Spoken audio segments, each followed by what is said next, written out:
তাসিম যারা আপু তিনি আমাদের সঙ্গে এসেছেন, তাকে উদ্দেশ্য করে নানা ধরনের অশ্রাব্য গালিগালাজ করা হয়েছে, আমাদের উদ্দেশ্য করে অশ্রাব্য গালিগালাজ করা হয়েছে। আমরা মনে করি এটাই আওয়ামী লীগের চরিত্র। আমরা সেই প্রজন্ম যারা হাসিনার গুলির সামনে দাঁড়াতে আমরা ভয় পাই নাই। অতএব কারো ভাঙ্গা ডিমে আমাদের কিছু যায় আসে না। বরং এই ঘটনার মধ্য দিয়ে আবারও প্রমাণিত হয়েছে যে আওয়ামী লীগ একটি সন্ত্রাসী সংগঠন। আওয়ামী লীগ যে জন্মগতভাবে এবং প্রকৃতিগতভাবে সন্ত্রাসী সংগঠন, তারা সন্ত্রাস করবে। তারা বাংলাদেশের মানুষ যারা স্বাধীনতাকামী আছে, বাংলাদেশপন্থী মানুষেরা আছেন, যারা জুলাই অভ্যুত্থানের পক্ষে শক্তি আছেন, তাদের উপরে তারা হামলে করবে।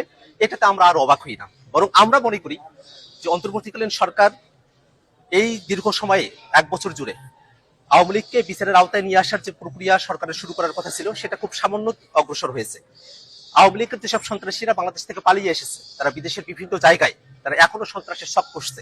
আমরা অন্তর্বর্তীকালীন সরকারের কাছে আহ্বান রাখবো, যারা দেশে এবং দেশের বাইরে আওয়ামী লীগ এবং তাদের দোসররা সন্ত্রাসের শখ করছে, তাদেরকে অতি দ্রুত বাংলাদেশে ফিরিয়ে নিয়ে গিয়ে তাদেরকে বিচারের আওতায় নিয়ে আসা হবে। এবং আমরা একটা কথা বারবার স্পষ্ট করে বলি, আজকে আমরা যখন নিউ ইয়র্কে এয়ারপোর্টে আমরা নেমেছি, আমরা দেখেছি আওয়ামী লীগের সন্ত্রাসীরা তারা যখন হুঙ্কার দিয়ে আসছিল, তারা যখন নানা অশ্রাব্য গালিগালাজ করছিল।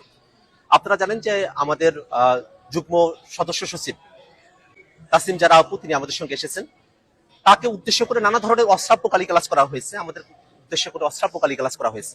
আমরা মনে করি এটাই আওয়ামী লীগের চরিত্র।